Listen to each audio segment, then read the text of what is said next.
Começa agora mais uma sessão da Câmara Municipal de Araçatuba.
Audiência pública.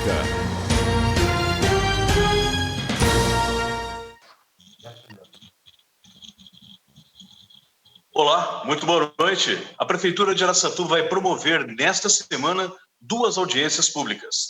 A primeira delas será realizada hoje e ficará a cargo da Secretária Municipal de Saúde, Carmen Guariente, nesta quinta-feira, para a prestação de contas referentes ao primeiro quadrimestre de 2020. Vale destacar que este encontro está sendo transmitido ao vivo pela TV Câmara, no canal 6 do Sistema NET Digital e também pelas redes sociais do Poder Legislativo Araçatubense, que estão disponíveis no site www.aracatuba.sp.gov.br. E para você que acompanha de casa, você tem a chance de poder fazer sugestões por meio do WhatsApp, uma vez que os encontros presenciais ainda não estão liberados aqui no recinto da Câmara Municipal. Então, basta você entrar em contato com o WhatsApp no 996830748, destacando que somente as perguntas relacionadas ao assunto da saúde poderão ser tratadas aqui pelo WhatsApp. Então, você permaneça em casa assistindo a programação aqui da TV Câmara na audiência pública de saúde realizada nesta noite.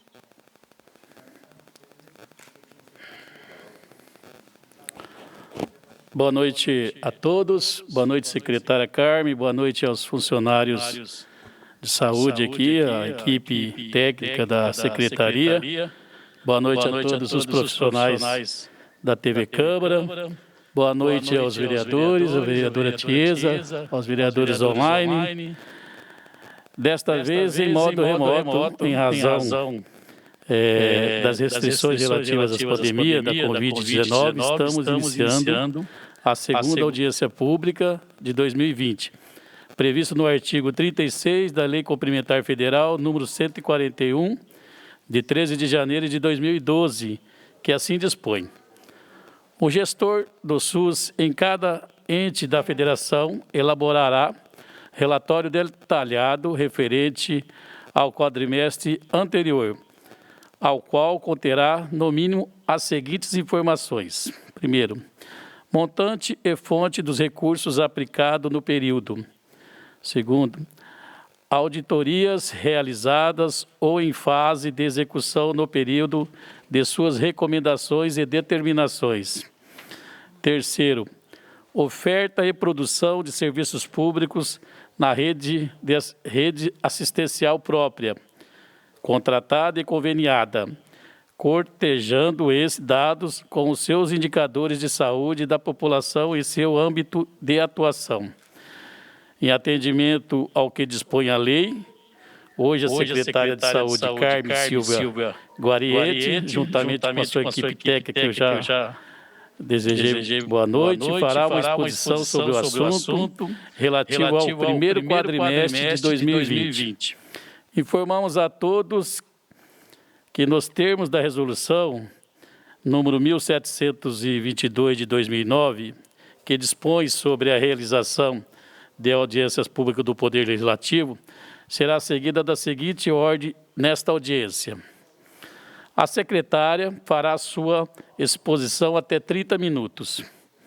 Concluída a exposição, a secretária ficará à disposição para responder as perguntas e esclarecer dúvidas relacionadas ao assunto que forem apresentados pelos vereadores e pelo público interessado, formuladas da seguinte forma as perguntas.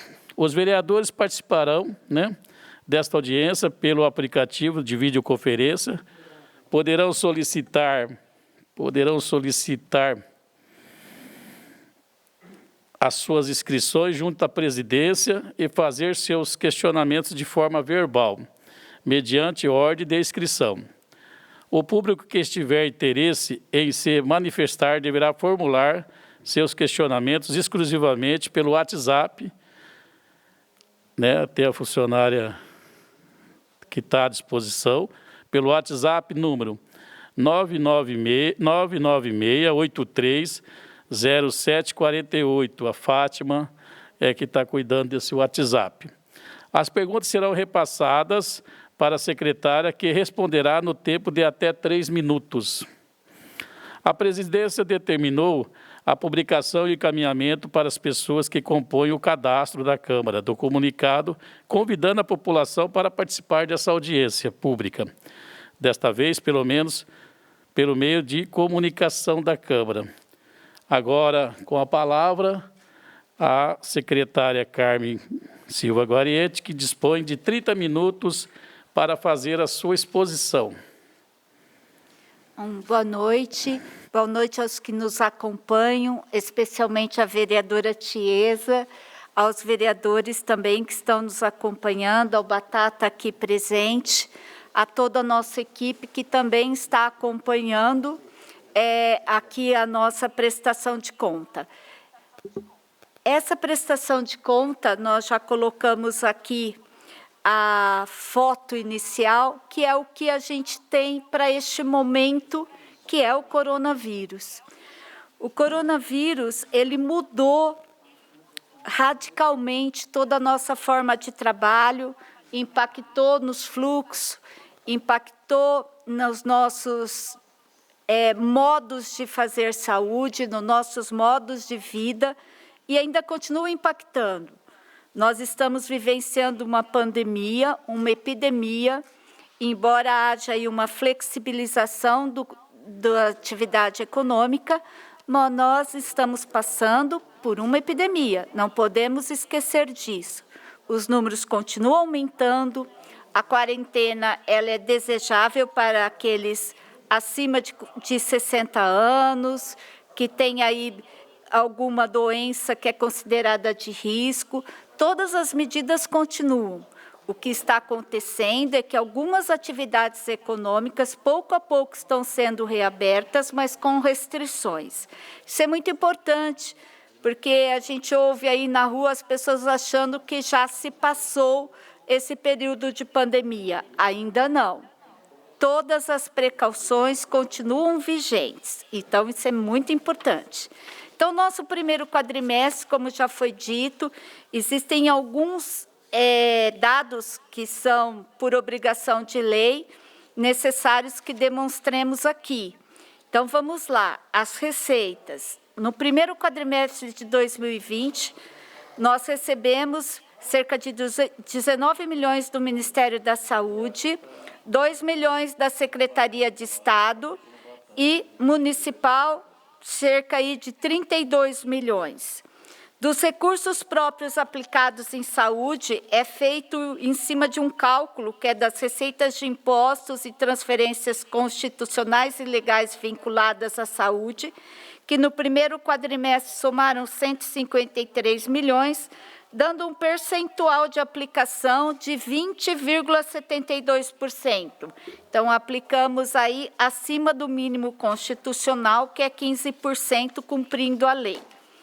Depois nós temos aí um gráfico que demonstra que dos recursos utilizados na saúde, nesse primeiro quadrimestre, cerca de 60% é municipal, 36% federal e o restante estadual.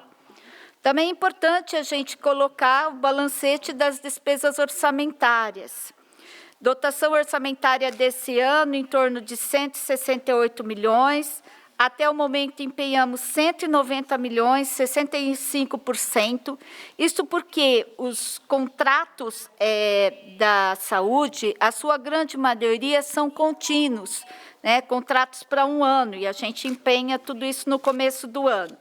Liquidado, isso é, serviço realizado 42 milhões, cerca de 39%, e pago desses 39% dos 42 milhões, já foram pagos 38 milhões, dando aí um percentual de 90%, mostrando que a Prefeitura está cumprindo aí as questões, saldando aí os pagamentos.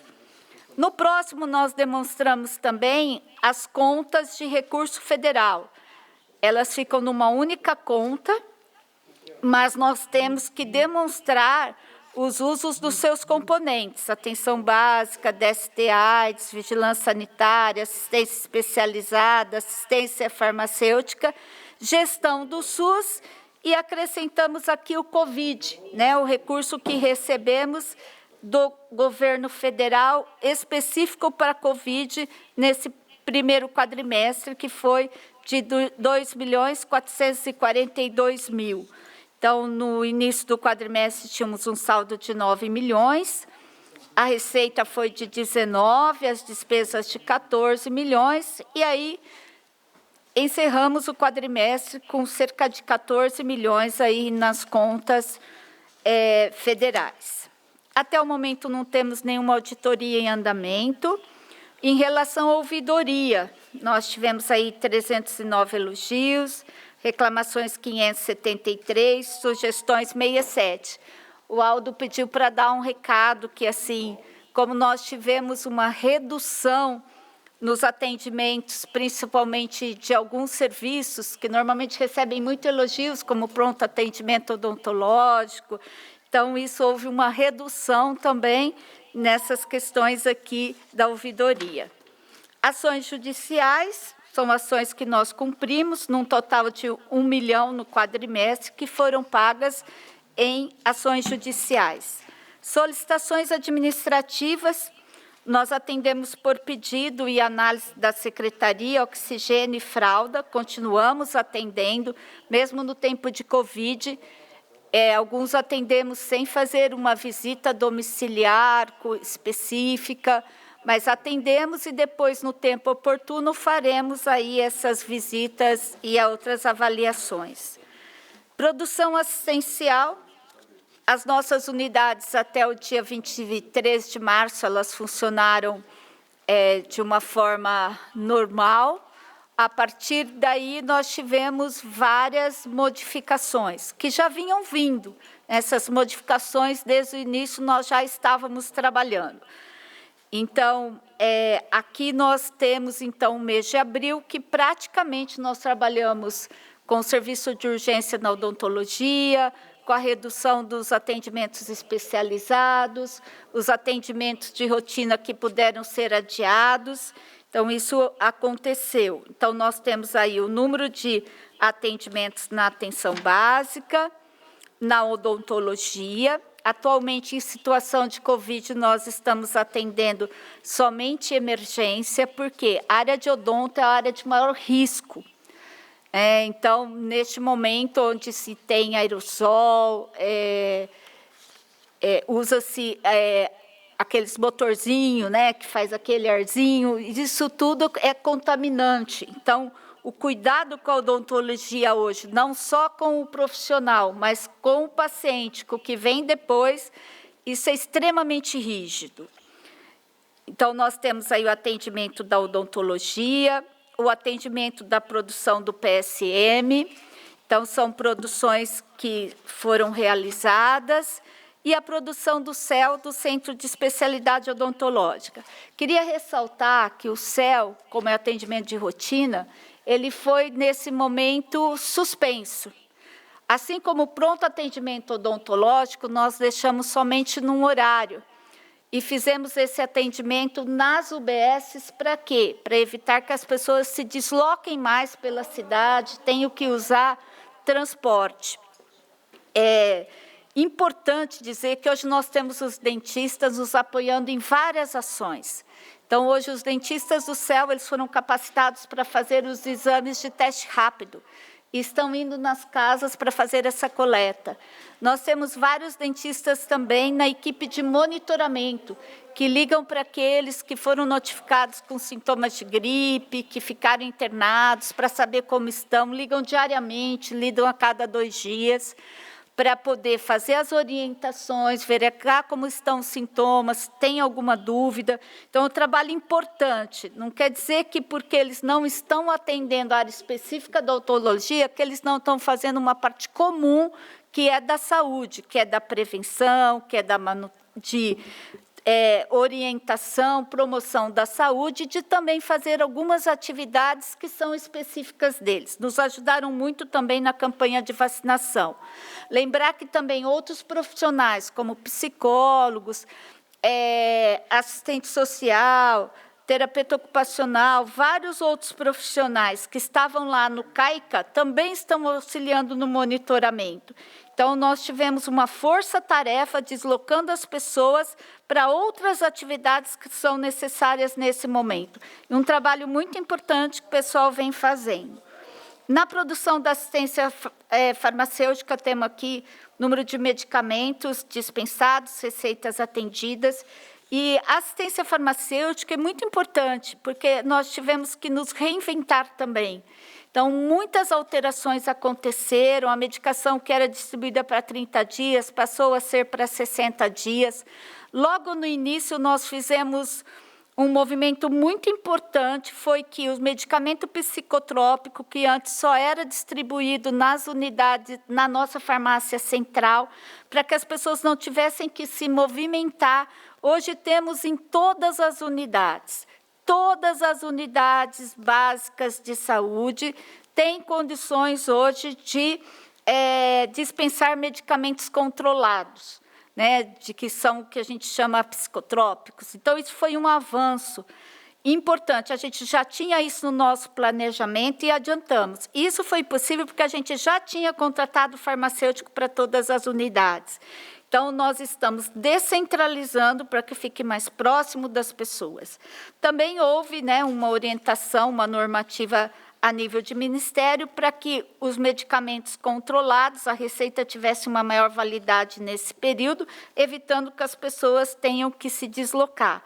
Também na nossa questão da assistência farmacêutica, nesse período importante, nós temos um WhatsApp funcionando na farmácia central, na qual a pessoa tira foto da sua receita, encaminha para a nossa farmácia central, e aí lá eles separam o medicamento, a pessoa agenda o horário de buscar no período da tarde, a hora que ela chega, o medicamento está pronto, é só levar.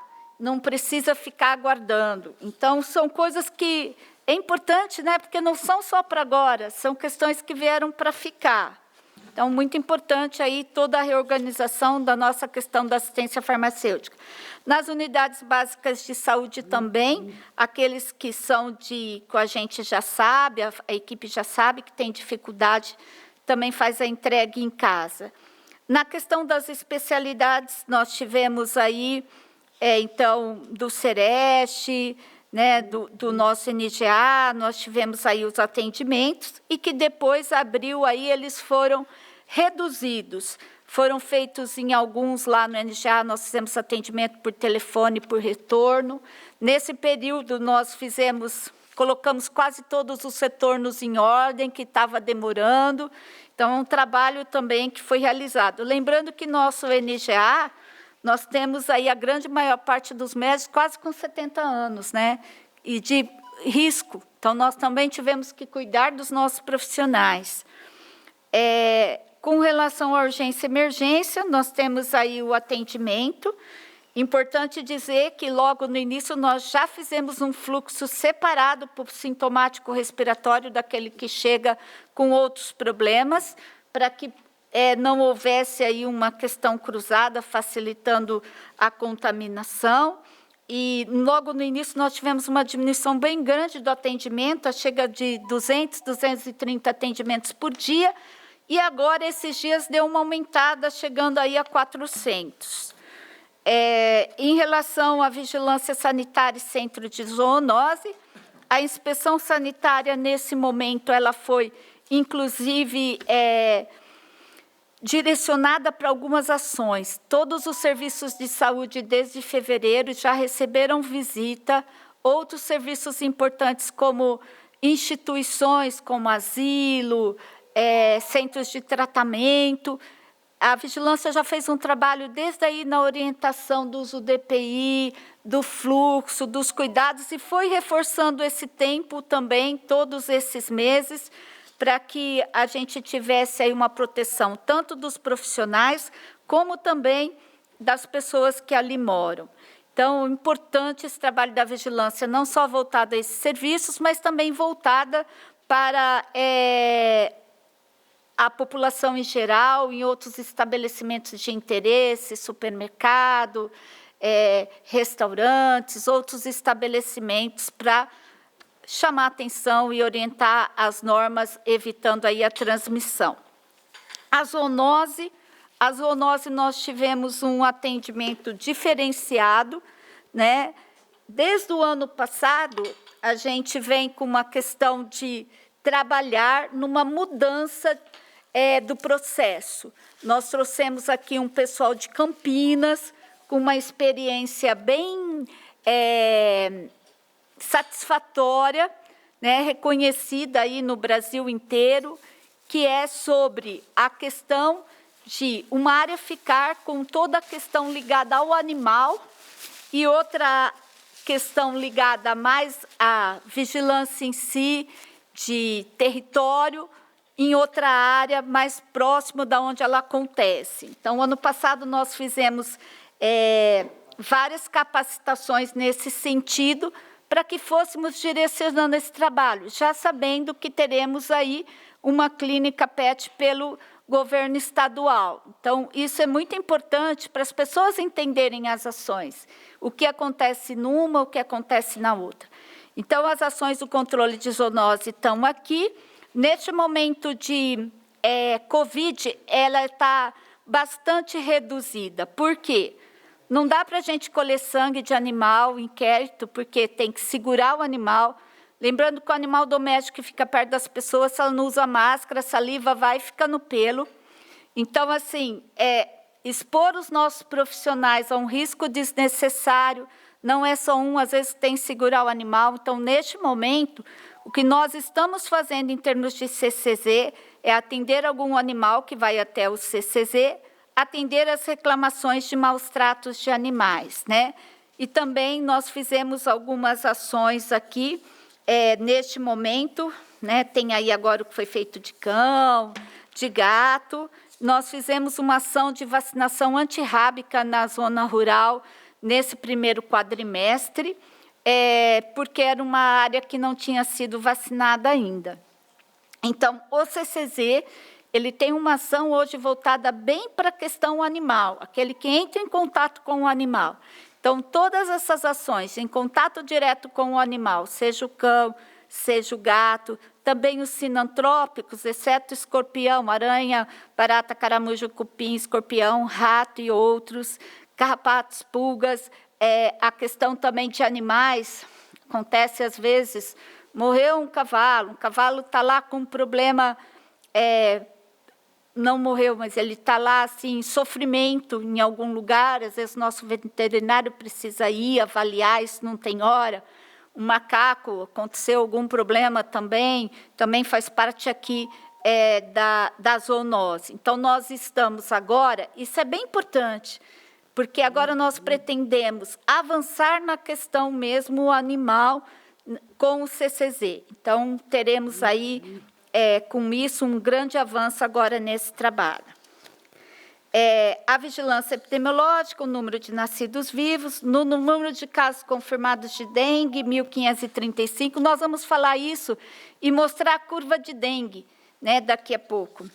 E aí, no último, aí, chamando a atenção, né, temos os números de casos de Covid confirmado, que até a data de 30 de abril era 89.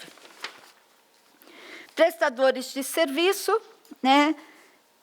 A mamografia ela continuou funcionando nesse período de Covid, aí com um atendimento a cada meia hora, né? Antes era a cada 15 minutos, possibilitando aí a limpeza, né? A desinfecção entre um atendimento e um outro. Muitas mulheres não quiseram ir neste período, né?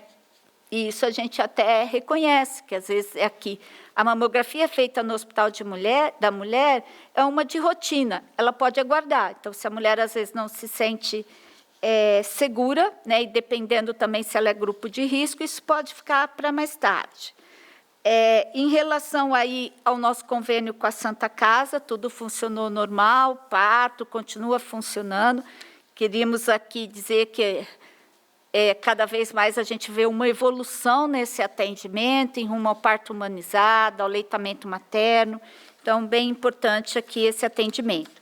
Em relação aos prestadores que são do SER, eles também, devido a ser atendimento de rotina, os atendimentos foram priorizados nesse período. Como tem uma população de risco, né, às vezes a mãe, pela própria condição, mesmo os técnicos recomendam que não seja o atendimento presencial.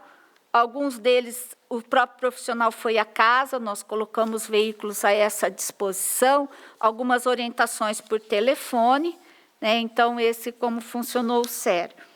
O Pró-Santa Casa são cirurgias, quando estávamos para iniciar aí o processo do convênio, veio o Covid, por isso que está sem aqui atendimento. Os exames de alta complexidade, eles tiveram uma queda nesse último mês, final de março e abril. Por quê? Porque os serviços de especialidades não estão funcionando, então a demanda foi menor. Só que, já chamando a atenção, em fevereiro, a gente já não tinha fila para tomografia computadorizada, e também em fevereiro nós também não tínhamos espera para ressonância. Os CAPs, de forma geral, eles funcionaram. O CAPES mais reduzido, porque as próprias mães, para poderem levar os seus filhos, né, um pouco mais difícil nesse período, porém o CAPES 3, devido à ansiedade das pessoas, não dormir por causa da epidemia, o próprio pânico, ele teve um atendimento muito maior. O CAPES AD também continuou o seu atendimento. A questão do Hospital Central, as cirurgias de rotina, elas foram também suspensas no período aí quando iniciou a quarentena, e agora a gente começa a retomar essas cirurgias, mas tudo dentro de um padrão, de uma espera, com aí as medidas. Em relação às viagens, né, elas também prosseguiram praticamente normal até março. A partir daí, a gente tem poucas viagens para os lugares, mas alguns pacientes ainda precisam ir. E, assim, a gente tem preferido que vai a van, que é uma van contratada, ela é contratada por quilômetro, então não importa aí um carro ou outro, é o tanto que ela vai, mas é importante porque dá o distanciamento, né, dentro do carro entre as pessoas, embora reduziu bastante. A questão aqui dos nossos indicadores, são indicadores parciais, eles são apurados no final do ano. No quadrimestre, a gente vai acompanhando para ver se a gente está perto. A gente chama atenção que ainda nós estamos... as vacinas, né, são 4 vacinas que são necessárias à vacinação, a gente tem que atingir 95%. Em algumas delas, a gente atingiu 90%, 92%, mas isso para a gente é bem melhor do que a gente estava no quadrimestre passado, do ano passado, ainda mais com toda essa questão do Covid. A questão de exame citopatológico e mamografia. Citopatológico, nós continuamos realizando desde que a pessoa vá, mas também não estamos incentivando de rotina, porque é melhor que a pessoa fique em casa, mas se ela for na unidade, será acolhida. Parto normal, né, nós tivemos aí um resultado de 14,70%, no SUS ela foi 24%, no privado 6%, dos demais indicadores aí nós estamos de uma forma próximo da meta, A cobertura de acompanhamento da Bolsa Família teve um impacto por causa do Covid, também sendo uma atividade de rotina. Nesse momento, nós não estamos estimulando para que vá a atendimentos de rotina, priorizando aqueles que têm maior vulnerabilidade. Dos outros indicadores aqui, nós estamos dentro do esperado. E vamos acompanhando, a gente acompanha todo mês esses indicadores, pensa nas novas estratégias. Aqui nós temos as emendas parlamentares, né, que recebemos em 2020, as que ainda estamos aguardando a área técnica. Sempre lembramos que é muito importante as emendas, né, as emendas estaduais, né, e muito importante o trabalho tanto do prefeito, dos vereadores, né, isso nos ajuda muito. Temos aqui o quadro geral de dengue. É importante esse diagrama, né? A gente tem discutido, quando eu falo assim, esse ele está atualizado até a semana passada. Ele tem um limite máximo, né? Tem um limite, a mediana e um limite inferior. O diagrama de dengue, para ter esses limites, ele é a média dos 10 últimos anos em cada uma da semana epidemiológica. O pontilhado é o ano atual. O ano atual está em pontilhado e vocês podem perceber o que aconteceu este ano, diferente dos outros anos, e não só em Araçatuba, mas no Brasil inteiro. A epidemia começou antes, porque nós tivemos um janeiro extremamente quente, né, e chuvoso. Isso favoreceu aí, uma proliferação maior do mosquito e a transmissão. Então, o pico, que normalmente acontece em abril, maio, aconteceu em março, bem antes. E a gente começou muito numa região próxima do Planalto, que era uma região que a gente normalmente não tinha. Era mais o Muarama, outras regiões. Foi um trabalho intenso.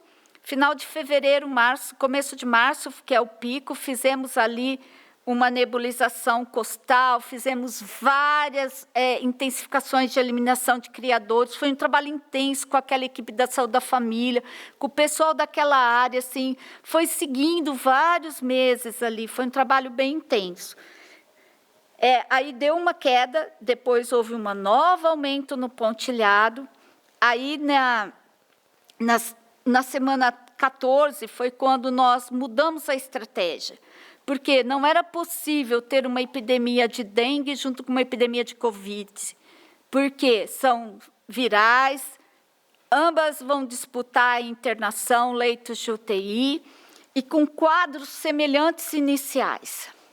Então, nós tomamos uma decisão de adiantar uma estratégia que a gente já tinha, era que atuar as equipes no território. A gente já tinha uma experiência no Moarama, no Maria Tereza, e estávamos indo para uma outra unidade. Então, nós adiantamos para que toda a cidade fosse coberta por um agente de endemias. Então, hoje, a cidade 100% é coberta por um agente de endemias numa área que ele tem e é responsável por aquela área que tem em torno de 1.000 até 1.000 imóveis.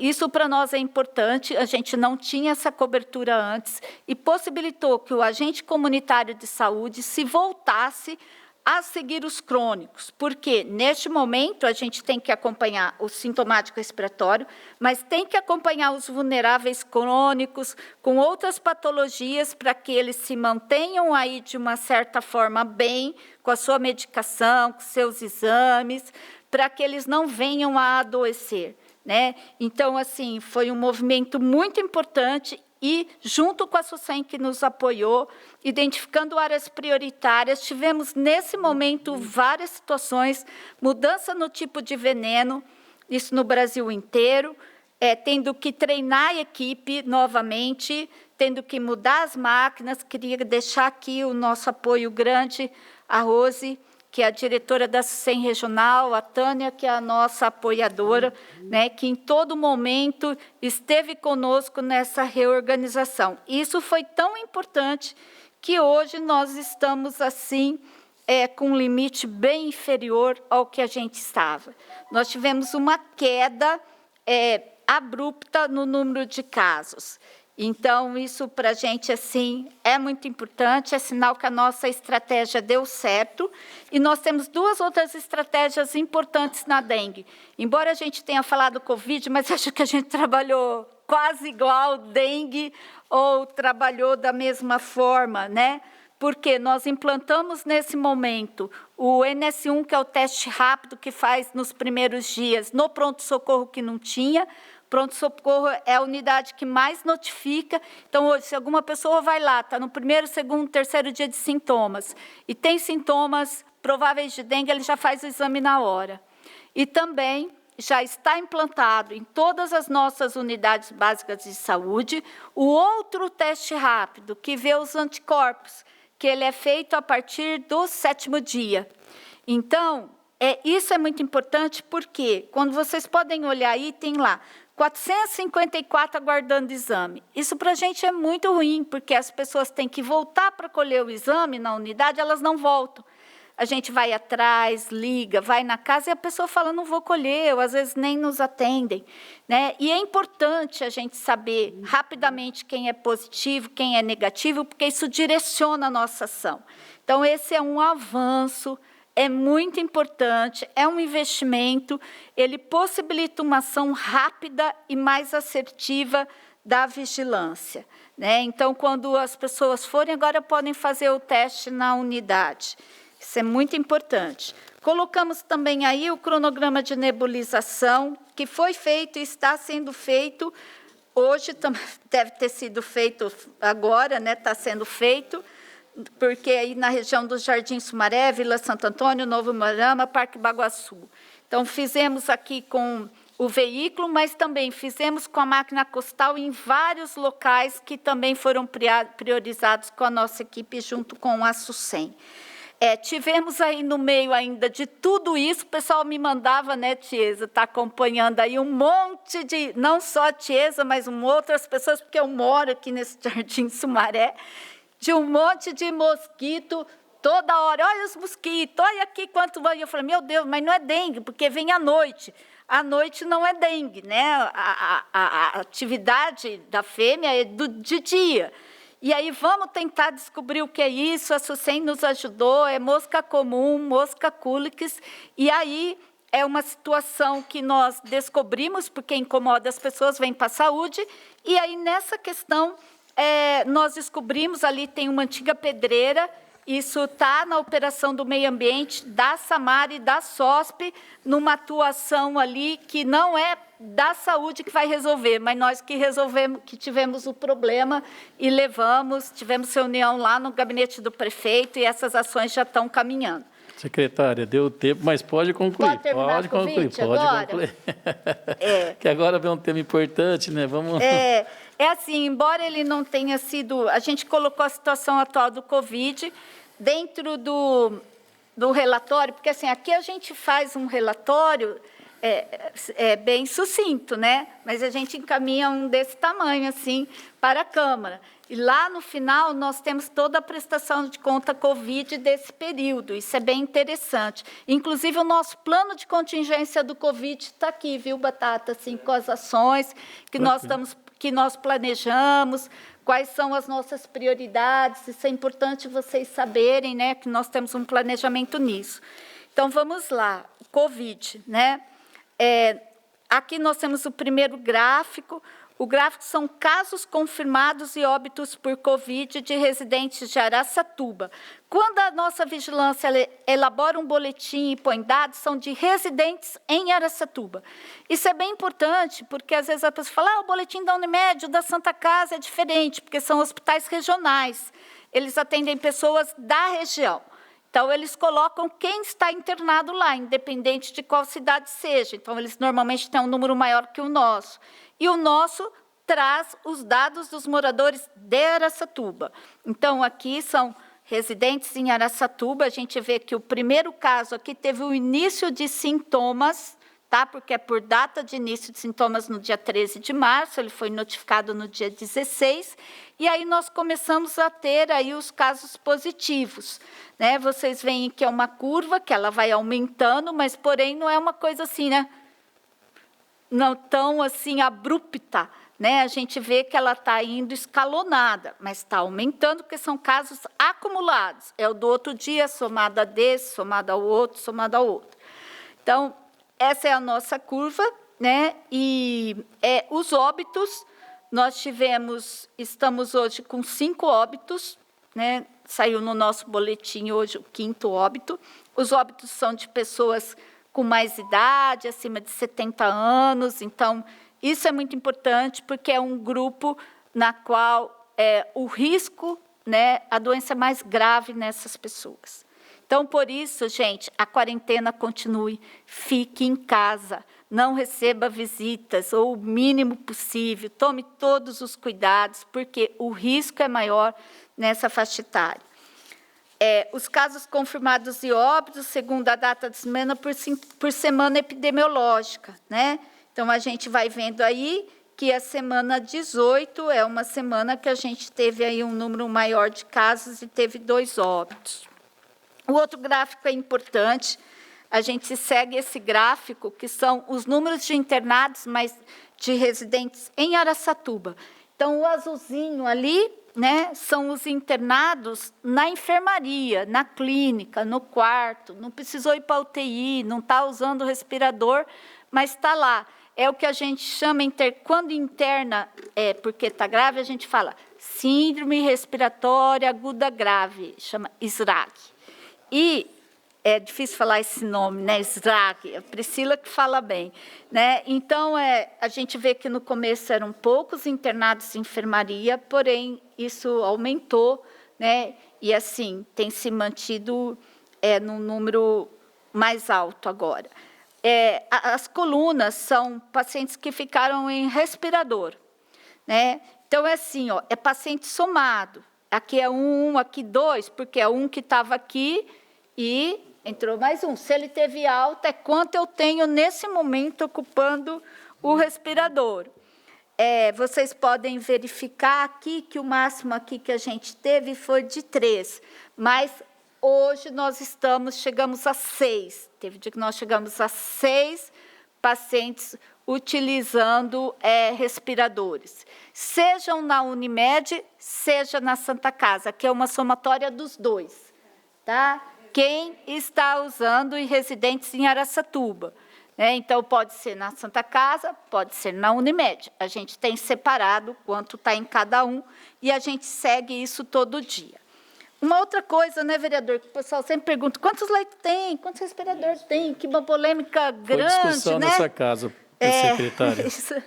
Então, assim, os leitos específicos para Covid, né? A Unimed tem 10 leitos UTI, a Santa Casa tem 9, total 19. Leitos de enfermaria, a Unimed colocou 17, a Santa Casa 19, total 36. Respiradores. O nosso pronto-socorro tem 4, ele é utilizado para transporte e também algum paciente precisa entubar lá até ser transportado para a Santa Casa. Então, ele sempre teve os respiradores lá que são de transporte.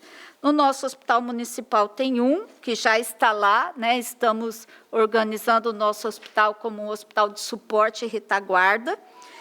E a Santa Casa, a Unimed tem 29 respiradores no total, não quer dizer que são Covid, tá? São 29 no total. Eles têm UTI pediátrica, tem UTI neonatal, tem a parte coronariana, né? Eles reservaram 10 para o Covid. A Santa Casa tem 47 disponível. Assim, toda semana a nossa vigilância vai lá, até por causa dessa polêmica, confirmar quantos tem. Hoje eles estão com 49 respiradores, tem 8 em manutenção. A gente segue para saber quantos tem em cada clínica, total de 81. Desses 17, se não me engano, são 17 são de UTI neonatal, né? Então, assim, não quer dizer que são todos voltados para o Covid, é o que temos. Ações desenvolvidas para o combate ao Covid. Uma da primeira ação que a gente fez, acho que eu nunca vou esquecer isso, porque a gente estava... Primeira reunião Covid nós fizemos por vídeo, eu estava em Brasília, e aí formamos o nosso comitê municipal, com todas as áreas, no começo com a presença do prefeito, secretário de governo, chefe de gabinete, para decidir as ações. Isso nos dá uma sustentação até hoje, porque o planejamento é feito em conjunto. Nós temos um boletim diário do Covid desde o começo. Assim, o COI municipal ele tem 4 diretrizes importantes. Uma delas é a comunicação. Por quê? Já há uma cultura de de que as informações oficiais elas não são exatamente, não traduzem a realidade. A gente procura ser o mais fidedigno possível nas informações, né, para que as pessoas entendam, porque entender epidemiologia é difícil até para a gente, né? Imagina, as pessoas hoje estão tendo aí um vocabulário todo específico. Um outro é assistência, né? Nós organizamos a assistência toda. Um outro eixo é a vigilância.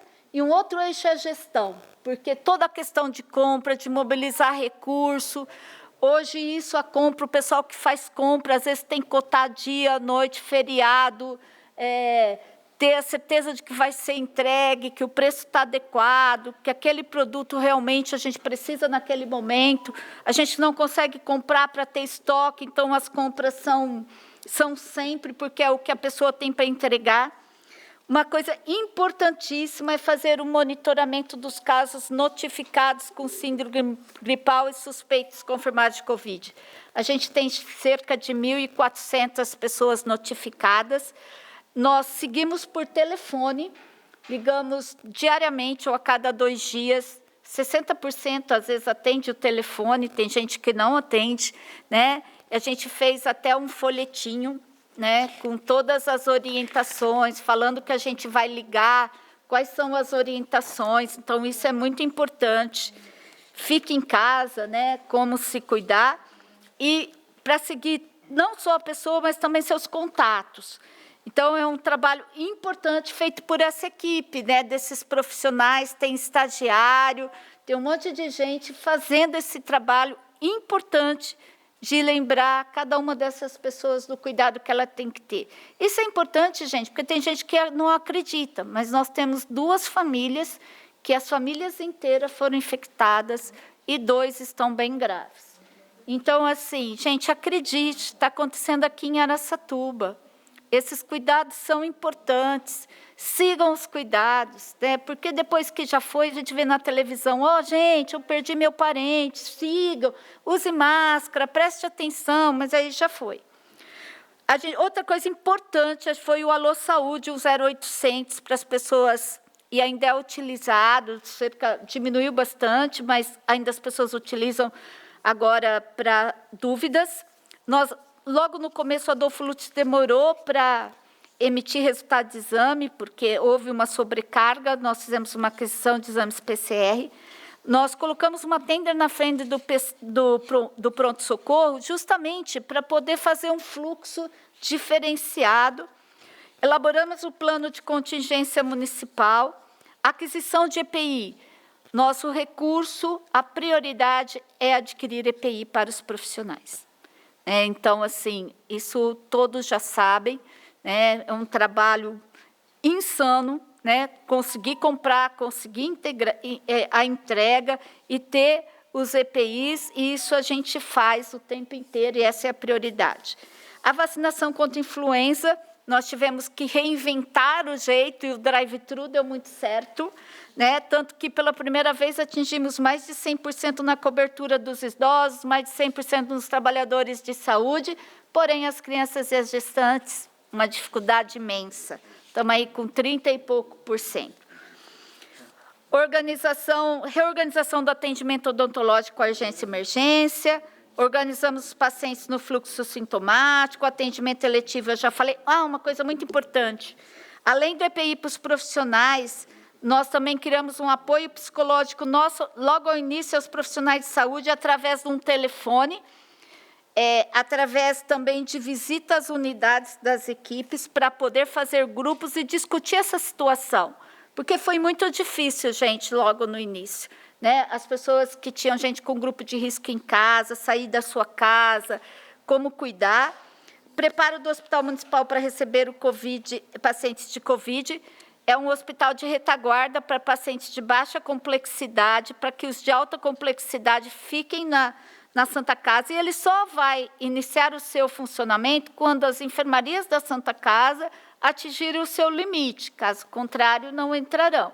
A gente deixa pronto, mas com a intenção de que ele não seja usado, né? Porque significa que aí as coisas estarão num outro patamar. Mas eles estão aí, está pronto, né? Para que, se houver essa necessidade, ele entra como um hospital de suporte. Outras ações, nós reorganizamos o trabalho do agente comunitário e agente de endemia, isso a gente já falou, a vigilância sanitária, a vigilância epidemiológica, eu já destaquei o trabalho, a assistência farmacêutica, está aí o WhatsApp, para quem não tinha, né? Entre, procure informações, fotografe sua receita, mande, agende seu horário para ir buscar, é só entrar e buscar, não fica na fila aguardando, e a capacitação contínua. Abaixo aí estão os recursos que nós recebemos, tanto do Estado, federal, também tivemos uma transferência do Tribunal de Justiça, e aqui os valores gastos, os empenhados e o valor pago, vocês podem ver que a maioria ou EPIs, ou pequenos reparos que fizemos aqui no Hospital da Mulher para esse período. Queria destacar que no Hospital da Mulher, para deixá-lo da forma como está, nós contamos com várias doações e empréstimos de várias áreas, né? Todas as secretarias se uniram, tinha uma lata de tinta, outra ofereceu o serviço, vários serviços voluntários de costureiras para que a gente chegasse a esse trabalho, destacando aí o trabalho da nossa primeira-dama, a Delmerce, que também nos ajudou muito. Por quê? É um hospital que vai funcionar um período, né?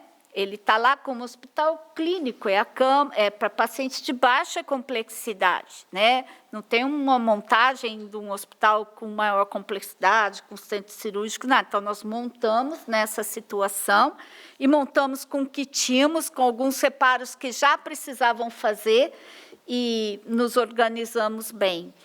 E aí o que a gente sente é assim, hoje temos aí o plano de retomada econômica, ele tem indicadores da saúde para ser seguidos e normas para ser seguidas. E, normalmente, nós falamos... uma questão que eu não falei. Nós aumentamos a testagem. Isso é muito importante. Nós temos várias equipes testando, fazendo exame casa a casa, que são os nossos dentistas lá do céu. Né? Por quê? As pessoas que foram notificadas como positivas, já um mês atrás, são cerca de 700, nós estamos indo em casa fazer o teste rápido, para ter uma ideia de como foi. E, a partir de agora, as pessoas que foram notificadas com síndrome gripal, de uma forma mais leve, no 8º dia, né, nós temos tanto no céu presencial como indo em casa, fazendo o teste rápido também, que antes não era feito o teste rápido nas pessoas com esses sinais mais leves. E o Adolfo Lutz também tem uma coisa muito importante. Foi um trabalho do dilador aqui na região, um trabalho nosso também pela COSEMES, ampliou a testagem do PCR, que é aquele que colhe com aquele, tipo um cotonete. Então, antes era só de trabalhador da saúde e de pessoal internado, agora ele passa a ser para pessoal da limpeza, pessoal do transporte público, da força de segurança, acima de 60 anos e qualquer idade que esteja nas doenças que estão lá listadas de comorbidade. Por exemplo, problemas cardíacos, problemas pneumopatias, gestação de alto risco, obesidade mórbida, tem lá uma série de questões. Isso é importante, porque isso nos dá segurança, né, na questão de saber como está a situação epidemiológica. Também aqueles que fizeram PCR logo no início e deu negativo, nós repetimos teste rápido se ele tivesse com sintomas na época específica. Então, nós estamos com 7 equipes a domicílio fazendo essas coletas. Entendi. Né? Então, é um trabalho importante, né, de testagem que nos dá aí subsídios. Queria agradecer muito, mas assim, gente, vocês não imaginam com que emoção. Toda a nossa equipe, porque não foi fácil. Não foi fácil, começo de janeiro, né? Muitos de nós ficamos doentes, porque trabalhamos numa tensão violenta de colocar tudo em ordem para funcionar. Era um trabalho assim de 14, 16, 18 horas dia e numa intensidade grande. e a gente se sente, assim, hoje satisfeitos com a nossa desenvolvimento. Agradecer também todo o apoio regional aí, doutor Sérgio, a equipe da DRS, das vigilâncias regionais. Eu acho que a nossa região ela avança porque consegue ser coesa, né? E isso é importante nesse momento, porque o SUS, a referência aqui, não é só para Araçatuba. Então, toda a organização da região, criar as referências, isso foi muito importante. Então, assim, gente, muito obrigada e que a população lembre que a quarentena, na verdade, ela continua, principalmente para o grupo de risco, acima de 60 anos, que toda medida, usar máscara, lavar as mãos, a questão do mercado, tudo continua, gente, né? Tudo continua. Nós estamos retomando algumas atividades econômicas com restrição, mas todas as outras medidas continuam. Nós estamos dando o possível e o impossível, né? Acredito aí a força que o prefeito fez para lutar, assumindo uma reabertura de outros estabelecimentos que estavam no nosso plano, mas precisamos, nesse momento, da colaboração de todos. Que todos cumpram e façam um pacto e um compromisso para cumprir os protocolos sanitários. Muito obrigada. Bacana. Nós vamos agora, a secretária fez a exposição, vamos abrir agora as perguntas aos vereadores. Eu estou vendo vereadores online. Quem? Tiesa, presidente dessa casa, está online. Alguém mais? Vereadora Tiesa, tem alguma pergunta, algum questionamento? Obrigada. Boa noite a todo mundo. Boa noite, Carmen. Muito obrigada pela exposição. Obrigada, vereador Batata, que está me substituindo. Eu estou com um probleminha de saúde meio próximo aqui e preciso acudir, por isso que não deu para ir para presidir essa audiência super importante. Queria agradecer todo o pessoal da Câmara também, à disposição, sempre muito competente. Mas, Carmen, eu acompanho sempre todas as audiências e acompanho de verdade. Achei muito bonito o modo de apresentação, mudou bastante a aparência do material, mas eu senti falta de duas coisas, né? A primeira é o comparativo com o quadrimestre anterior. Isso é muito importante para a gente. Eu, pelo menos, me pauto os avanços ou os retrocessos em relação à observação do relatório do quadrimestre anterior. Outra coisa, a questão dos valores e dos nomes dos prestadores de serviço. Por exemplo, eu tenho dúvidas com relação aos valores transferidos à Santa Casa. Você sabe da questão dos laboratórios, que a gente também está aí, né, vendo como equacionar. Então, eu acho bastante importante. No material que veio para nós, nem tem o nome dos laboratórios, nem os valores e nem dos outros prestadores de serviço, como era da outra vez. Ganhamos também, nesse novo formato, a informação sobre as verbas de deputados. Isso é importante, e eu vi, me parece que pela primeira vez. Mas uma coisa me chamou a atenção, e é essa minha pergunta primeira, com relação ao CISPACTO, aos indicadores. Tem alguns indicadores muito bons, a gente, né, considera, parabeniza, mas me chamou a atenção da questão da vacinação de crianças até 2 anos, né? Quando o pactuado é 75%, e a gente conseguiu vacinar 25%. Então, isso é uma pergunta que eu gostaria de fazer a respeito desses valores. E a outra coisa é, logo que abre esse quadro sobre os indicadores, aparece alguma coisa sobre cidades com menos de 100 mil habitantes. Então, eu queria saber se todos os números, os valores pactuados, se é esse mesmo parâmetro para nós que temos 200 mil. Então, são essas duas perguntas. Sim. Tiesa, obrigada. Você deu algumas sugestões na outra audiência, e nós procuramos completar aqui. Você acha que é importante a gente ter uma comparação com o trimestre passado, anterior, porque quando tem o segundo, a gente põe o primeiro e o segundo, né? Ou se com o mesmo quadrimestre do ano anterior, porque aí a gente já passa a contemplar isso na própria audiência. Então, eu acho que é importante a sua sugestão, a gente está aqui realmente para poder que fique mais, que as pessoas consigam fazer melhor as suas análises. Então, isso ok. Com relação à questão de laboratórios, é que a gente faz aqui um resumo, né? Mas nós temos aqui, quando a gente manda o completo para vocês, ele tem todos os prestadores, o nome, qual é o pagamento que foi efetuado, janeiro, fevereiro, março, abril, o total no quadrimestre e o acumulado. A gente não põe aqui, mas se assim achar que é importante, né, por causa do tempo, nós podemos colocar, tá? Mas vem um quadro com todos os prestadores e quanto foi passado no quadrimestre, no completo que a gente manda para vocês. Mas se houver a sugestão que a gente acrescente aqui, ok, a gente acrescenta no próximo, tá bom? Mas vem no completo de vocês, tá?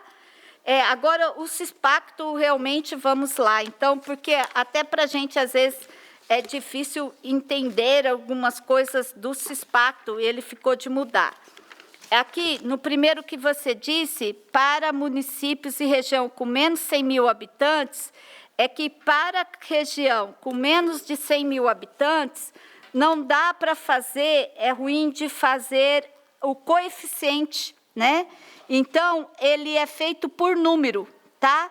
Para a população acima de 100 mil habitantes, aí a gente faz o indicador, como é aqui, em percentual, em taxa. Então, população para o município e região com menos de 100 mil habitantes, ele segue só o número de óbitos prematuros. Acho que deve estar faltando alguma parte, porque para aqueles que têm mais de 100 mil, a gente tem que calcular a taxa. Eu acho que ficou faltando essa parte aqui, tá? Porque senão a taxa sai muito pequenininha, tem menos de 100 mil, e aí um óbito dá lá, então a gente trabalha com número. Eu acho que faltou aqui colocar o item B, que é o item B que traz isso, ok? Obrigada, próximos vamos colocar. A vacina é diferente, não é isso, é assim, você tem que atingir 95% de cobertura em 4 vacinas.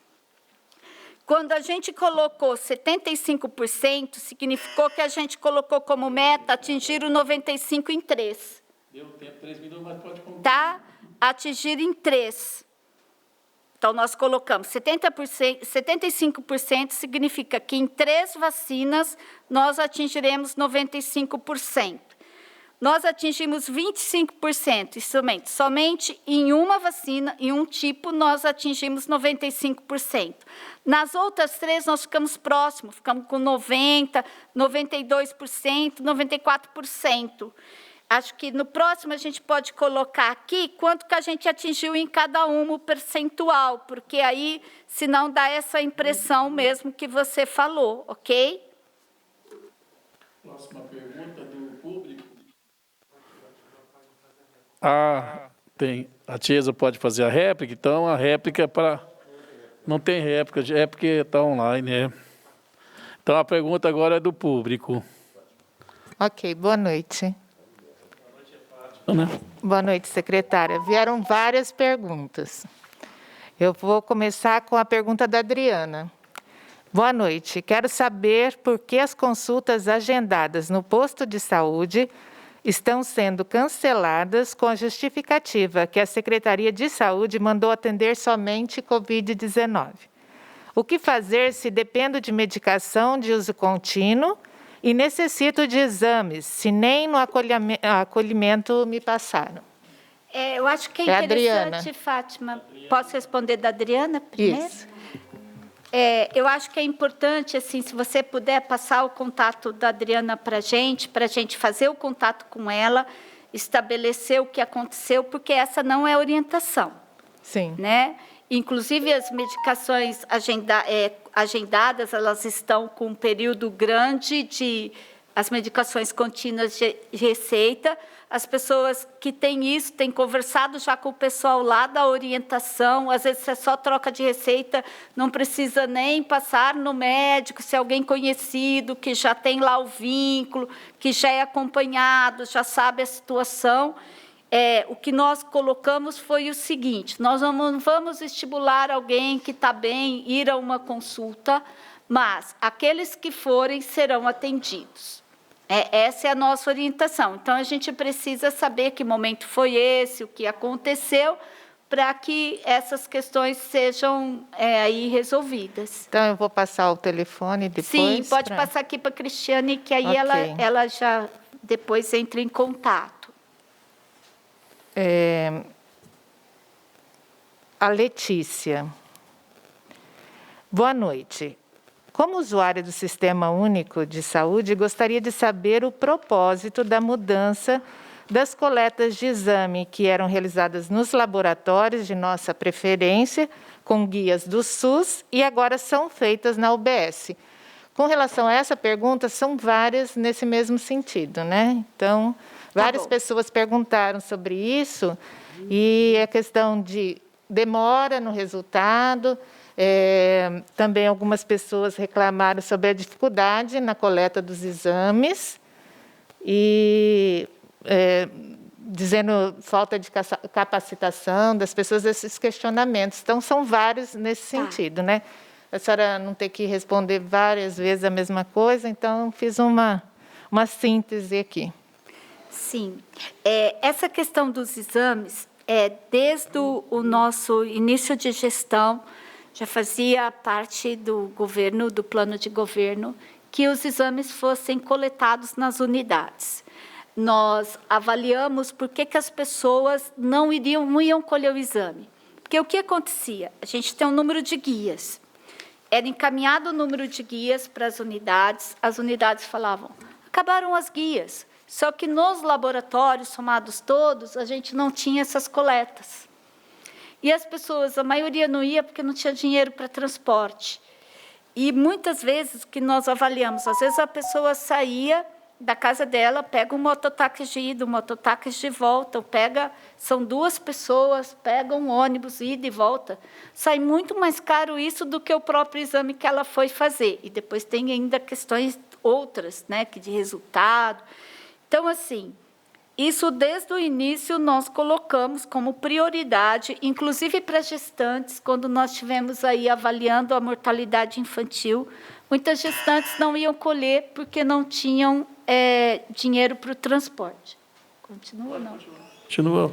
Então, essa foi uma das questões. Além disso, né, toda essa orientação, saber se a pessoa colheu ou não colheu, tudo isso é importante numa unidade para o segmento.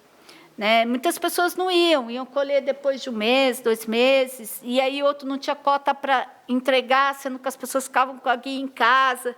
E hoje uma das prerrogativas do programa Saúde na Hora, né, do qual nós temos várias unidades já no programa e outras pleiteando, que a coleta seja feita, que os exames sejam oferecidos na unidade. Então, desde o ano passado, quando iniciamos o chamamento público da OS, nós colocamos dentro do plano de trabalho, né, do termo de referência, que a OS deveria oferecer os exames para as unidades básicas de saúde. Então, era para a unidade básica de saúde. O que aconteceu foi que estamos no momento de implantação de um serviço. Houve um problema de logística com a questão de sistema operacional de resultado. Com a questão do Covid, hoje está difícil das pessoas aparecerem no tempo, e isso causou uma demora. Porém, a Cristiane, a diretora da atenção básica, tem acompanhado e notificado para que isso aconteça. Então, acredito que em pouco tempo isso já esteja resolvido. Durante esse período, os 3 laboratórios que hoje têm contrato também, eles continuam referência, porque as unidades especializadas, os pedidos, eles podem ser coletados nesses hospitais. O que acontece? Nesse período de Covid, está tudo Muito pouco, porque as consultas estão... a oferta está menor para evitar justamente que essas pessoas transitam, né? Tanto do AME, quanto do próprio nosso serviço, ou de outro. Mas, pensando em toda essa situação, nesse começo, que tem essa transição, nós fizemos uma reunião com o pessoal todo dos laboratórios, e até o contrato deles foi feita orientação pela Cristiane, de que, se a pessoa quiser coletar num desses laboratórios, ela pode ir, a guia será aceita. Aliás, isso já tinha uma orientação anterior, que eles poderiam aceitar a guia, porque estamos nesse período de transição, para que não haja toda essa questão aí das pessoas, às vezes, terem demora no resultado, por causa dessa questão logística. Então, nós fizemos reunião com os laboratórios, orientamos, encaminhamos orientação para todas as UBSs, para a OS, que, enquanto aí eles estão nesse momento, a pessoa pode optar onde ela colher o seu exame. Eu volto agora, Fátima, com a vereadora Tiesa, ou se tem outro vereador aqui online, só Tiesa, só a presidente. Tem alguma pergunta, presidente? Mais uma ou duas perguntas. E, pelo que a Fátima falou, tem muitas perguntas do público. Pode deixar perguntar do público, que depois eu faço a minha. Pode seguir com as perguntas do público. Seguindo aqui a regra aqui. Então, continuando sobre a mesma questão, as pessoas perguntaram se podem fazer os exames, então, nos laboratórios. Então, elas podem ir para os laboratórios. Sim. Porque uma questão que muitos fizeram também, que o sangue que é coletado nas UBSs, eles vão para onde? Tem um laboratório aqui. Sim. Sim, é um laboratório da própria OS, dela, tá? Ok. A questão também do teste de gravidez, ele pode ser feito também nos laboratórios? Qualquer exame. Qualquer um deles. Mas lembrando que a gente também tem o teste rápido, né, nas unidades de gravidez. As pessoas podem fazer o teste rápido lá na sua unidade mais próxima. Sim. Na hora. Foram umas 3 pessoas que perguntaram sobre o teste de gravidez. Então, lembrando que a gente tem o teste rápido, o teste de gravidez nas unidades, feito lá na hora. Então, isso é importante, porque tem pessoas que às vezes não sabem, né? José da Silva Brandão, ele faz a seguinte pergunta. A prefeitura comprou o exame para fazer teste de coronavírus no Laboratório São Paulo? Quantos a prefeitura comprou? Quanto pagou? Já usou tudo? Quem podia ou pode fazer esse teste? José, né? Então, José, como eu disse logo no início, é o exame PCR, né? Nós temos a referência, o laboratório Adolfo Lutz, e no início ele não deu conta de fazer os exames, né? Acho que todo mundo acompanhou isso, chegou a ter 16 mil exames acumulados, e nós não tínhamos os resultados de exame para saber se tinha Covid aqui, se não tinha. E isso não tem como traçar uma estratégia de vigilância epidemiológica sem saber se tem positivo ou não, quem é. Então, nessa situação, nós cotamos com os laboratórios que tinham disponível naquele momento. Por quê?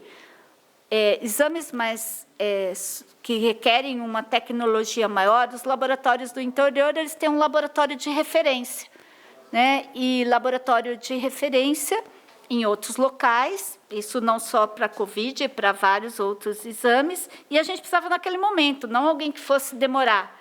E que, para eles terem um laboratório de referência, eles tinham que dizer que tinham, e que esse laboratório estava credenciado pelo Adolfo Lutz para fazer exames, porque não podia falar, vou ter daqui 3 dias, 4 dias, 5 dias. Né? A gente precisava naquele momento. A nossa pessoal de compra, licitação, cotou, fez uma compra direta, e quem tinha, naquele momento onde eles cotaram, o melhor preço, foi nesse laboratório.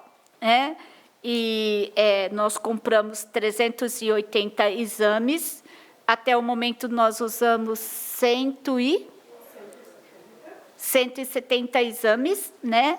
E, assim, para quem que ele foi feito, então, Sr. José? No início, nós colhemos daqueles que estavam internados com Adolfo Lutz, não tinham soltado o exame, e também dos trabalhadores de saúde.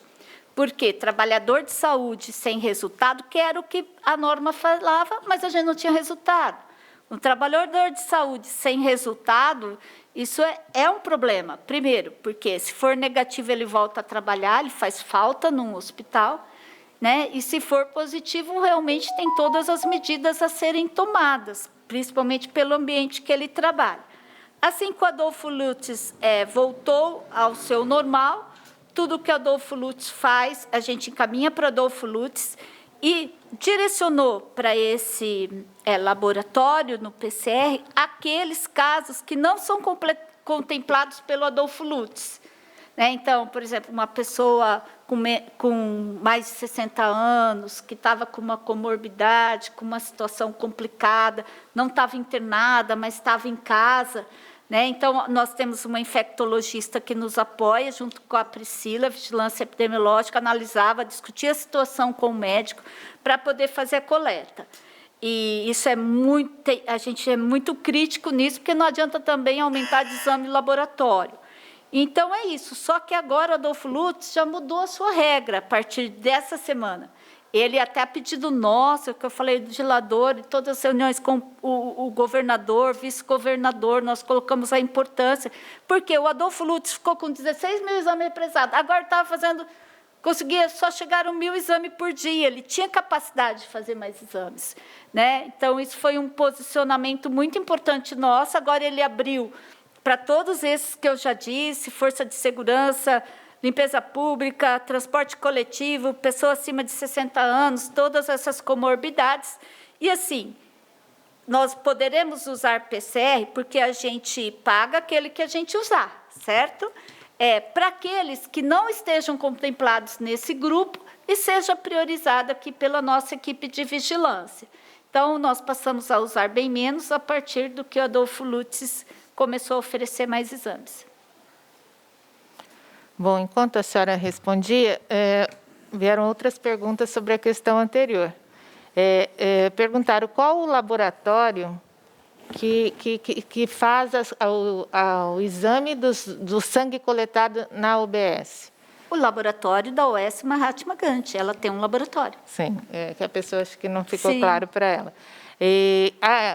Uma pessoa que está grávida perguntou qual o laboratório que ela pode fazer o exame, porque ela foi em um laboratório e não conseguiu nós ser fizemos atendida. reunião, talvez ela tenha ido antes dessa reunião nós fizemos com os laboratórios. Mas nós estivemos, inclusive o prefeito, o chefe de gabinete, eu, minha assessora executiva Mauriceia, fizemos reunião com os 3 laboratórios, né? E isso ficou decidido nesta reunião. Tem mais, né? Tem mais, né? Tem, acho que bem mais. Tem o exame, tem o São Paulo, foram esses 3. Depois a gente vai passar todas as perguntas, por escrito, né? passa por escrito. Tudo certinho para a equipe, né? Para vocês poderem responder um a um. Isso, fazer contato, às vezes, em uma outra situação, para poder entender o que aconteceu. Isso nos ajuda muito, né? Vereadora Tiesa, alguma pergunta ou você vai... A Carmen falou que, no início, ficaram acumulados 16 mil exames. Chegaram a 16 mil exames acumulados. Pela planilha que você apresentou, ainda tem 454 exames aguardando resultado. O dengue. Não, Tiesa, os 16 mil são exames do Covid, do estado inteiro, que ficaram acumulados no Adolfo Lutz Central. Você lembra? Toda vez que tinha uma coletiva, o Dimas Covas, o secretário do Estado, falava, gente, a gente vai conseguir, né? Daqui a pouco tempo nós estaremos regularizando, colocamos o Butantan, colocamos outros laboratórios. Então, foram 16 mil de Covid que ficaram do estado inteiro no Instituto Adolfo Lutz. Né? Porque começaram a chegar exames, ele não deu conta, não conseguia comprar reagente logo no começo, uma situação difícil. Só que eles se organizaram tão bem hoje, que hoje eles estão, assim, fazendo 1000 exames dia, porque só o Adolfo Lutz. Então, há capacidade para mais. Então, foi isso que a gente colocou, tanto aqui da região. Uma coisa importante da nossa região é que a gente tem penitenciárias, né, principalmente numa região que a gente chama Lagos, essa região de Havaiandava, temos aqui também o CR, então, nós temos muito agente penitenciários que, às vezes, moram em Araçatuba, vão trabalhar em outro local, né? E a importância de fazer PCR no agente penitenciário, no pessoal da Força de Segurança, para ter rápido qual é o resultado e tomar as medidas. Então, pensando em todas essas situações, né?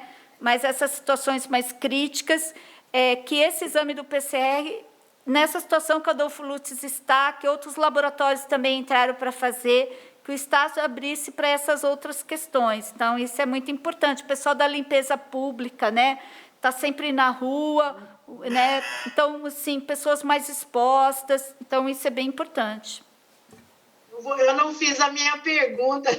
É assim, quantos exames do nosso município não vieram resultado ainda do Adolfo Lutz? São esses 454? É isso? Tiesa, você já fez sua pergunta? Essa pergunta, Tiesa? Quanto tempo demora o resultado hoje? Normalmente, quanto tempo demora para ver o resultado? Demora de 3 a 5 dias úteis. Mas eu queria saber onde você está olhando esses 484, porque hoje a gente tem 60 aguardando. Eu acho que você está olhando o diagrama da dengue. É mesmo. Olha, da dengue. É até bom você falar nisso da dengue, porque nós implantamos o teste NS1, que é o teste rápido, que faz do 1º ao 3º dia. E o teste dos anticorpos, teste rápido também, a partir do 7º dia, para que não tenhamos, são teste rápido, que a pessoa faz na hora, na unidade, para que nós não tenhamos esse número aguardando. Porque esse número aguardando, Tiesa, são de pessoas que ainda não deu o período para coleta, que é a partir do 7º dia, mas tem a maioria que não vai colher. Não vai colher. E a gente, às vezes, vai até na casa e as pessoas não atendem, dizem, olha, eu não vou colher mais, não vou colher, eu tenho que trabalhar. Então, por isso que nós implantamos os testes rápidos, um gasto para o município, mas importante, porque é importante a gente saber o resultado desses. O que acontece quando as pessoas não vão colher?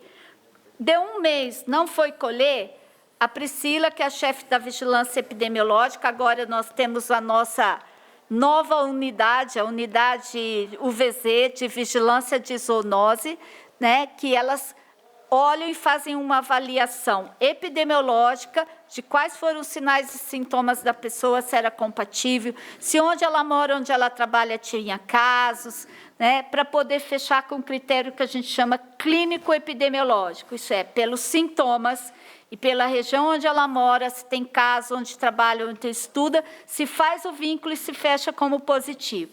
Você pode olhar, a gente passa... Grande parte do ano passado dos nossos fechamentos foi critério clínico epidemiológico.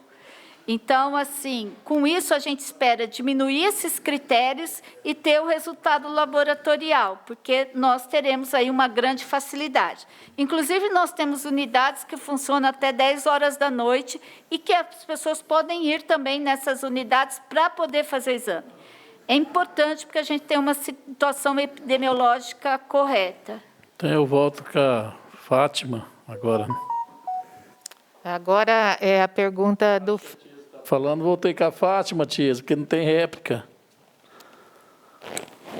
Posso falar? Mas eu repasso, não tem problema.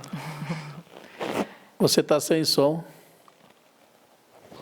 Não, eu vou aguardar. Eu aguardo. A pergunta é do Fabrício Diniz. Ele diz que mora no bairro Cláudio Norcinte. Ele queria saber o seguinte, o governo do estado deu um hospital veterinário para a cidade. Quando vai ser construído e por que a prefeitura não castra os animais? É o Fabrício, né? Isso. Fabrício, então, nós encaminhamos toda a documentação para a necessária, eles estão elaborando o processo de licitação, porque isso é feito pelo próprio Estado, toda a documentação que nos foi solicitada, o terreno, tudo isso nós cumprimos. Agora é uma questão do próprio Estado em fazer a licitação e a construção, né? Nós estamos acompanhando isso, O Anthony, ele acompanha isso com o pessoal lá da Secretaria de Estado, tem esse contato, junto com o nosso pessoal de planejamento aqui. Então, nossa fase nós cumprimos. Castrar animais, então, a gente precisa entender muito bem o que é a Secretaria de Saúde na sua ação de zoonose e o que é bem-estar animal. Castrar animal, para nós, né, do controle de zoonose, ele é utilizado como uma medida para diminuir zoonoses, né, não numa medida individual. Por isso que nós estamos trabalhando nessas medidas de definir o que é a zoonose e definir o que é o bem-estar animal e ampliar essas ações, inclusive com o próprio hospital, também estamos trabalhando junto com a própria veterinária, porque as ações importantes que nós desenvolvemos em termos de zoonose têm a ver com a leishmaniose, com o controle da raiva, com o controle da febre amarela, né? Então, essas ações são próprias da zoonose. A castração, ela em si, não é a primeira das ações. Nós realizamos hoje com o que nós temos de capacidade, mas desempenhando também todos esses programas que afetam a população. Essa questão da castração, a gente já chegou a fazer uma programação, né? Vamos esperar aí passar aí o Covid. Hoje, onde nós estamos, nós não temos as nossas condições de fazer castração em gato, porque em cão precisaria ter outros materiais que nós não temos, mas é um trabalho que a gente está, inclusive, pensando em como fazer com parcerias e também agora com essa ampliação com a clínica veterinária do Governo do Estado. Próxima pergunta tem aí, Fátima? Tem mais perguntas aqui. Então, pode fazer, Fátima. Agora é o Alex que pergunta. Lembrando que a gente tem um horário, né, até às 9 horas para encerrar a audiência pública. Então, porventura, se tiver outras perguntas, a secretária, a equipe técnica encaminhará, né, pode ser, secretária, pode. para os... Bom, a pergunta é do Alex. Qual a quantidade de respiradores existentes na Santa Casa de Araçatuba? Quantos desses respiradores existentes no momento encontram-se em bom estado disponível para o uso? Então, Alex, isso foi falado aqui já na audiência pública, né? a gente colocou, assim, o dia que nós fomos tinha 47 em condição, né, lá de uso, nós colocamos, né? Mas lembrando que eles não são todos para o Covid, né? Nós temos lá 2 UTIs infantis, pediátricas, neonatal, tem unidade coronariana, temos no pronto-socorro disponível, então tem aí em vários outros, na própria UTI geral, e aí temos a UTI Covid com os 9 lá. Próxima pergunta, vereadora Tiesa. Carmen, quantos funcionários da saúde precisaram se afastar porque foram contaminados? Tem esse segmento por área. Eu vou pedir para a Priscila, porque eu não estou com esse gráfico aqui, Tiesa, para ela responder, tá? Está ligado aí, Gil? A gente tem funcionários por hospital, a maior parte foi de hospital, UBS, tivemos também de farmácia, do nosso CCZ, das nossas UBSs, nós tivemos profissionais que foram afastados. Achou, Priscila? Está no coisa do COI. É que se eu pegar no meu celular aqui, eu saio da... Não. Priscila vai falar, então, Tiesa. Nós temos por estabelecimento de saúde. Aí pode falar por estabelecimento, Carmen? Hospital, UBS. Isso. Então, assim, da parte hospitalar, nós estamos com uma média de 80 casos notificados, né? Destes, 23 confirmados, os demais negativos. Aí, das unidades básicas de saúde, nós estamos com uma média de 52 casos notificados, desses 5 confirmados, os demais negativos.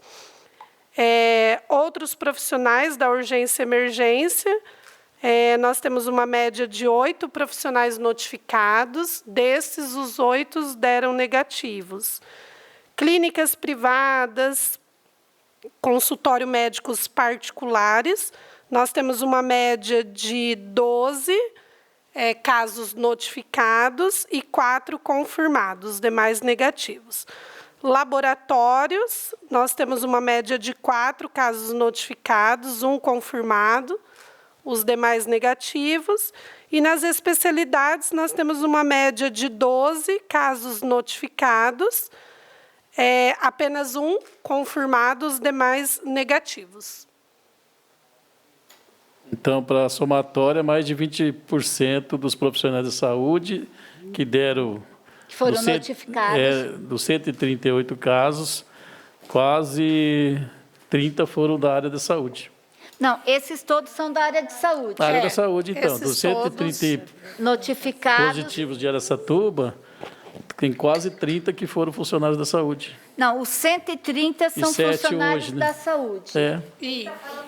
No geral. No geral. Tá no geral, certo. vai 20 e poucos por cento da área da entendi. saúde com Covid. Sim. Importante essa... Mais de 20% da área da saúde com Covid. Os positivos, né? Isso. É importante o senhor falar isso, esse seu comentário, porque os trabalhadores da saúde com sintomas simples, todos são testados com o PCR e nós, agora, se der negativo, a gente faz o teste rápido também. Então, nós temos o resultado desses trabalhadores e eles estão dentro desses acumulados. Importante, é isso mesmo. Quase 30 casos. Isso. Aproximadamente 40 casos confirmados de profissionais da área privada saúde. também, nas clínicas, né? Tudo. Isso. Ok. Isso. A próxima pergunta, Fátima. Sobre o Covid. Gostaria de saber se o Hospital da Mulher já está funcionando como apoio aos casos de Covid. E qual vai ser a função dele? Sim, a gente já, durante a explanação, falamos isso, mas o Hospital Municipal, ele é um hospital de apoio de suporte para pacientes de menor gravidade. Ele só entrará em funcionamento se a taxa de ocupação da Santa Casa estiver, tiver lotado, tiver lá que a gente precise abrir leitos na Santa Casa para pacientes mais graves. Então, lá, as pessoas não irão ser internadas. Foram no pronto-socorro, internar no Hospital Municipal. Não. Entrada das pessoas ou é pela UBS ou pelo pronto-socorro. O caminho é Santa Casa, ele vai ficar internado. Aí o paciente, ele melhorou, está num quadro mais leve e, havendo necessidade de ter leitos vagos para paciente mais grave, ele poderá ser transferido para o Hospital da Mulher, o Hospital Municipal. Então, ele é um hospital de suporte e de apoio. A gente pensa em ondas em Covid. Primeira onda, segunda onda, terceira onda. Então, primeira onda, que são poucos casos. Se eu tiver mais casos, a Santa Casa tem uma outra enfermaria também para abrir, que já está numa próxima onda, e numa terceira onda, os casos extrapolarem tudo o que é possível, aí a gente teria como abrir o hospital. Só tendo uma ideia, na nossa região hoje, a ocupação dos leitos de enfermaria, de modo geral, na nossa região, ele está em torno de 8%. Hoje está 8%. E das UTIs da nossa região como todo, 20%. Então, a taxa de ocupação de leitos clínicos, ela está baixa. Nós temos muitos leitos clínicos também em disposição. Nós temos na nossa região os municípios com alta cobertura da saúde da família. Então, a gente consegue acompanhar. Nós temos municípios com menos de 10 mil habitantes, município pequeno, a maioria são municípios pequenos, que as pessoas se conhecem, é muito mais fácil fazer monitoramento do que numa cidade grande. Próxima pergunta, Fátima.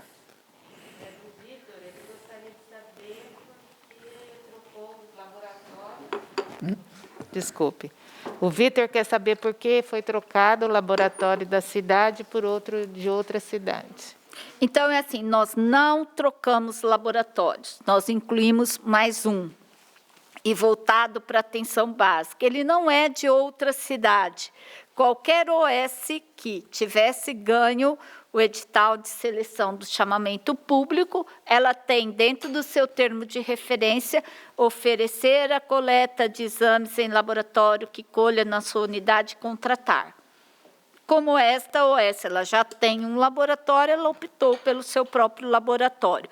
Porém, é Vitor, né? Porém, Vitor, nós tivemos uma reunião reforçando com todos os laboratórios e está orientado que as pessoas podem ou colher na própria UBS ou também em outros laboratórios, que são os 3 que fazem parte do nosso contrato. Em nenhum momento houve alteração do contrato desses laboratórios. Eles continuam com o mesmo teto, com o mesmo valor. Não houve redução nenhuma, eles continuam com o mesmo teto. Próxima pergunta, a vereadora Tiesa assinou lá que ela tinha dado anuência para ir para... Pode falar, vereadora, presidente. Eu quero fazer uma pergunta. Nós estamos aí, segunda-feira, com a flexibilização, né? Vocês da saúde, do comitê, temem que com essa flexibilização possa haver algum comprometimento dos nossos dados, porque nossos dados são bons, né? A gente está sob controle, está bem resolvido o atendimento do Covid aqui. A gente tem medo que, em abrindo, você acha que nossos scores podem estar muito alterados? Esse, eu acho que esse é nosso medo, né? Porque, assim, houve toda uma solicitação ao prefeito, de todas as associações, acho que a vocês, vereadores, aqui, dizendo, olha, nós vamos cumprir, nós vamos cumprir, nós precisamos, nós entendemos que a atividade econômica também é importante. Então, o prefeito, ele fez a sua parte, né, antecipou, inclusive, uma fase, e só que nós precisamos desta contrapartida.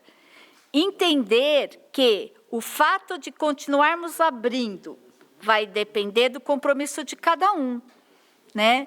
Que cumpra os protocolos sanitários, a orientação da vigilância, de todas as formas, né?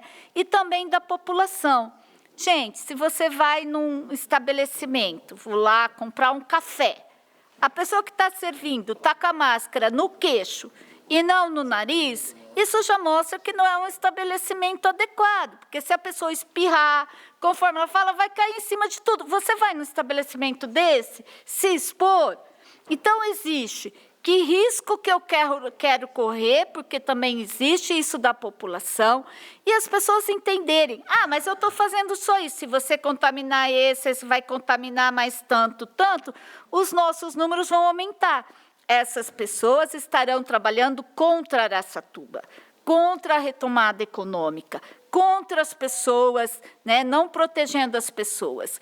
Então, gente, não tem essa. As pessoas usam a máscara no queixo, pendura, você vê, está lá, tem que manter a distância.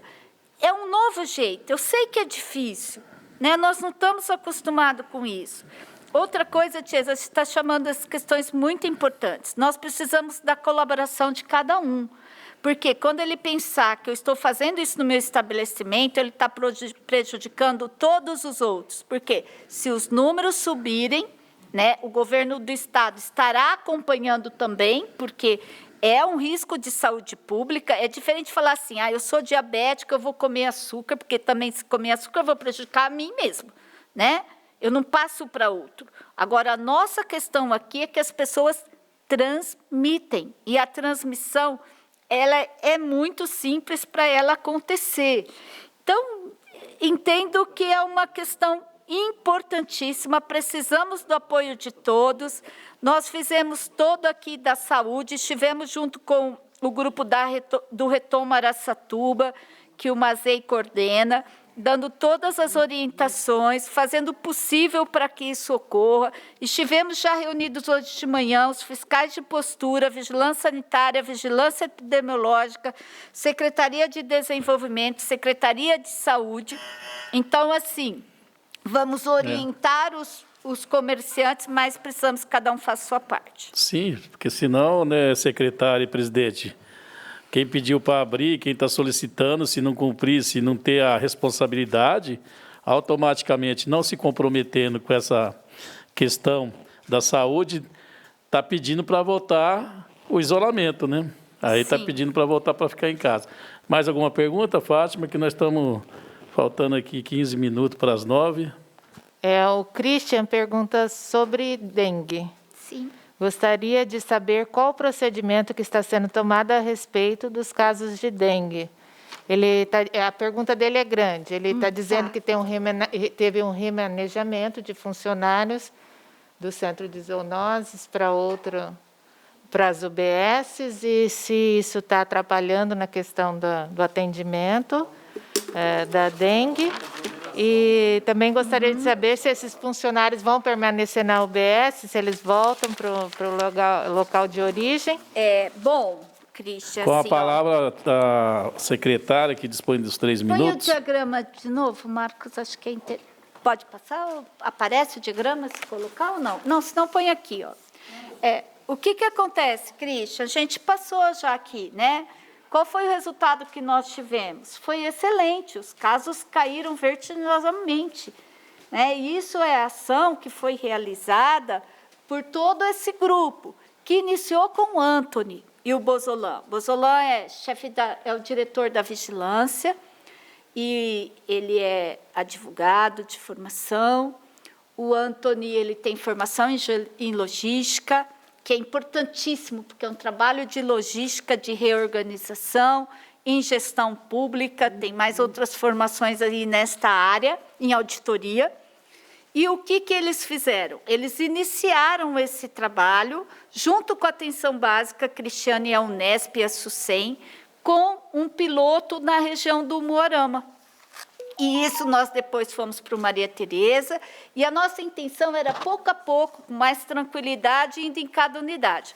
Quando entrou o Covid, muita gente lá na zoonose, né, nós reorganizamos para ir por território. O território não significa ir para a UBS, né? Nós também fizemos outros pontos de apoio para que esses profissionais estivessem no território. Então, isso que nos proporcionou, que eu acho que isso é muito importante, a gente não tinha cobertura de 100% dos imóveis com o agente comunitário ou agente de endemias, e a gente tinha um número suficiente. Então, com esta reorganização, nós cobrimos todos os imóveis, né, com agente de endemias, temos supervisores, temos agora... temos um decreto, estamos capacitando, inclusive, os nossos supervisores para que eles possam aplicar multa quando necessário. Né? Então, assim, todo um trabalho que está fazendo em conjunto com as equipes da saúde e da família. Com isso, nós reduzimos pendência, porque, como não era das pessoas, como que se fazia antes? As pessoas iam onde tinha problema, porque não tinha para cobrir tudo. Então, o que você fazia? Não tinha a rotina então, o problema está acontecendo aqui, vai todo mundo para lá. O problema está acontecendo aqui, vai todo para lá. Mas dengue, gente, é trabalho de rotina. É todo dia na unidade, é criar vínculo. Eu já sei. Se eu vou na casa da Cristiane, eu já sei lá como é que está, qual é o problema. Eu já sei que melhorou aqui, onde é que está, eu tenho apoio. Então, assim, isso, em outras cidades que eu trabalhei, acho que isso é comum. Eu estranhei quando vim para Araçatuba. Aliás, eu levei o maior susto, uma cidade dessa que tem a SUSEM, e os agentes de endemia não tinham área específica. Não tinha 100% de cobertura. Nós tínhamos uma pendência de mais de 50%. Quer dizer, a pessoa ia e 50% das casas não conseguia abrir, por isso que a gente tem dengue. Né? Além da questão dos criadouros. Então, nossa parte nós temos que resolver. Então, dessa forma, a gente já consegue acompanhar. Se são meus imóveis, por que eu não abri? Eu tenho condições de remanejar meu horário, me organizar para abrir esses. Isso a gente está conseguindo um resultado muito importante, porque o agente comunitário fala para ele, lá no Batata, eu conheço o Batata, você não conseguiu abrir, mas eu vou ligar para ele consegue a visita. Então, nós estamos conseguindo abrir casas que a gente não conseguia abrir. Então, várias pessoas falam, nossa, eu levei um susto, cheguei na minha casa, depois das 6 tinha uma moça com a moto lá na frente da casa. Falou, estava te esperando aqui para abrir sua casa. Nunca tinha acontecido isso. Então, veja bem, gente, nós temos uma cidade para proteger. Nós já tínhamos apontado a pendência, já sabíamos que o nosso processo era não ter território, né? Então, tudo isso nós estamos organizando, com a questão do quê? De manter baixos casos de dengue. Com isso, nós intensificamos com a equipe que tem lá. Então, vamos supor que eu tenho uma área lá que precisa fazer uma intensificação de criadouros. Imediatamente, essa equipe se reúne, ali mesmo já faz a intensificação de criadouros, o caminhão já vai, e nós estamos aqui com propostas que no próximo quadrimestre vocês vão ver que vai melhorar muito mais essa questão, com essa questão da integração da atenção básica. Então, são medidas importantíssimas que a gente vai colher os resultados agora. Vereadora Tiesa. Dizer para a Carmen que eu curti demais essa modalidade de distribuir os medicamentos, até os medicamentos controlados, nas UBSs, e a questão de tirar foto da receita. Eu acho que essas medidas, realmente, nós aprendemos alguma coisa com essa crise. Então, isso é muito bom. Quanto mais perto do povo, melhor a assistência nossa, né? Então, eu quero agradecer e parabenizar vocês, onde é que, né, nas conquistas que a saúde de Araçatuba tem tido. Isso é muito bom. Parabéns, inclusive, pela questão da pandemia. Eu vejo os outros municípios, converso com muita gente do Estado, eu vejo que aqui é controladinho. A gente está muito satisfeito com isso. Muito obrigada, Batata, também. Tiesa, eu fico emocionada. Eu queria aqui que esses seus cumprimentos fossem em nome da Mônica, que é a nossa diretora aí da divisão da assistência farmacêutica. A gente teve um avanço enorme na assistência farmacêutica com a Mônica. Nós contratamos farmacêutico para todas as unidades básicas que não tinha. Nós ampliamos farmacêuticos nas nossas unidades, que possibilitou isso. E uma qualidade na assistência farmacêutica. Estamos fazendo cursos, estamos tendo apoio, agora parou pelo Covid, para que a gente qualifique a assistência farmacêutica, e os nossos farmacêuticos têm se empenhado muito. E toda essa mudança vem dessa equipe, que é maravilhosa.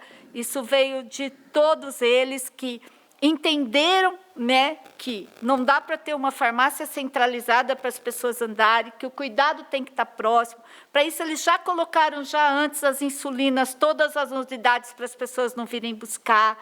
Então, esse, de coração, assistência farmacêutica.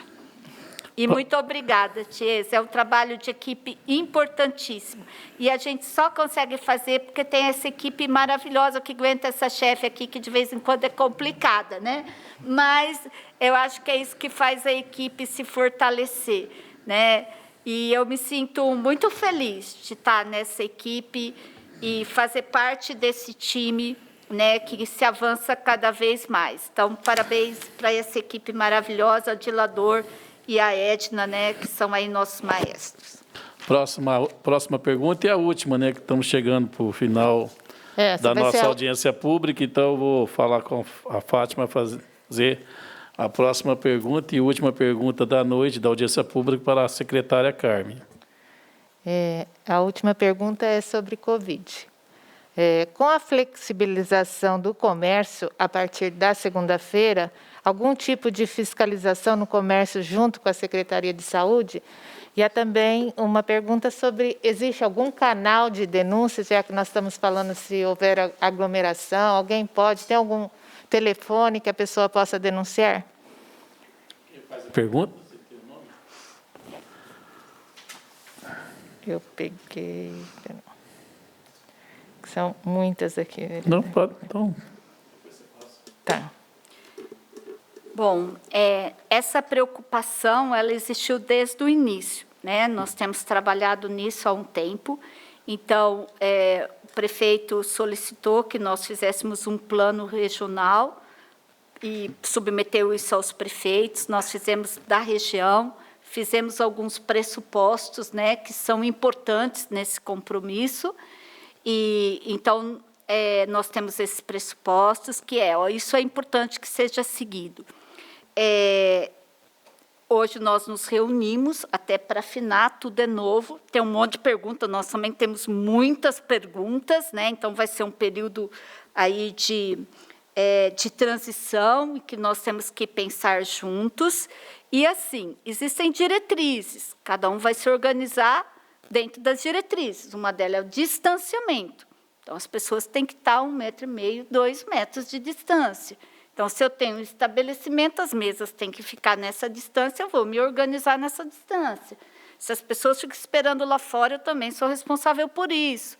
Uso de máscara, lavagem das mãos, questão dos uniformes. E assim, existem protocolos sanitários que estão no site do Governo de São Paulo. Se você colocar lá, Plano São Paulo, no Google, ele já te remete, tem todos os protocolos sanitários que são de orientação. E isso ajuda bastante as pessoas na sua organização. Nós também, o MASEI está programando uma videoconferência amanhã, né? Ele ficou de organizar, eu não sei como isso ficou, mas de uma orientação com as associações representativas. Por quê? Não é uma coisa só da saúde, né? A saúde, ela trabalha com o resultado do que aconteceu aí, né? E com os estabelecimentos que são de interesses da saúde. No comércio, né, na mobilidade geral, nós contaremos com os nossos parceiros do Fiscal de Postura. Então, nós estamos juntos nesse trabalho, né? Então, isso é muito importante. A fiscalização, ela acontecerá. No início, ela será orientativa, né? Mas nós não podemos deixar a população em risco. Lembrar que, quando você não cumpre, você coloca as pessoas em risco. E coloca não só as pessoas em risco para adoecer, mas em risco a retomada econômica de Araçatuba. Isso tem que ficar bem claro. Então, nós teremos que tomar medida na proteção das pessoas, porque senão nós vamos nos omitir enquanto agente público. Mas sempre a primeira é orientativa, né? Porque, gente, se todo mundo pediu para reabrir, é impossível, né? A gente tem que contar com esses compromissos. Nós também colocamos, são 3 pilares que a gente se sente segura. Um é a testagem, que eu já falei que aumentou. A outra é o isolamento. Nós elaboramos um fluxo de que, entenda alguém na empresa que tem sintomas, né, ou que seja contato de que tem sintomas, que ele seja afastado, notificado à vigilância, encaminhado para o médico durante o período.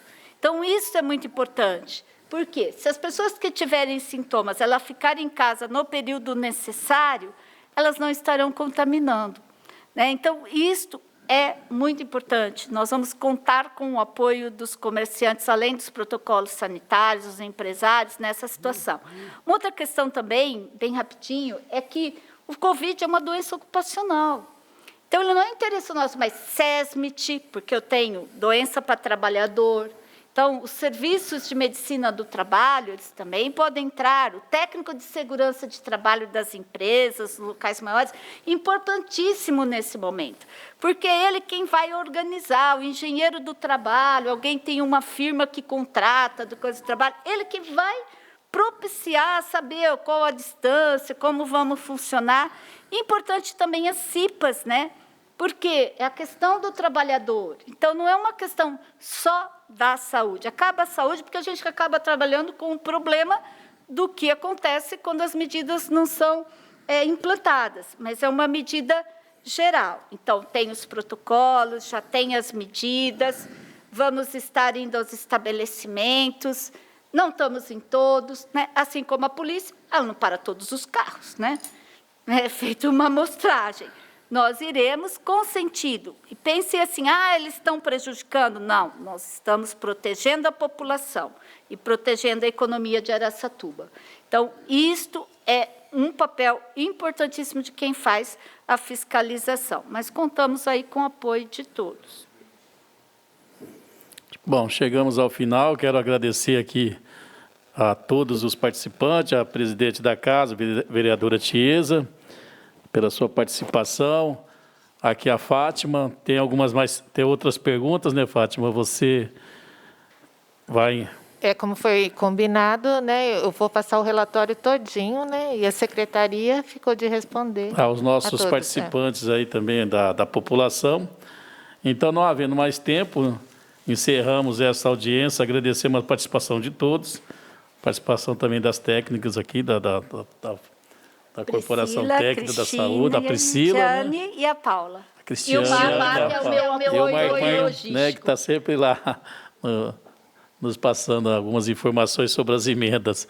E agradecer à secretária também, que por força da lei também tem que fazer essa audiência pública.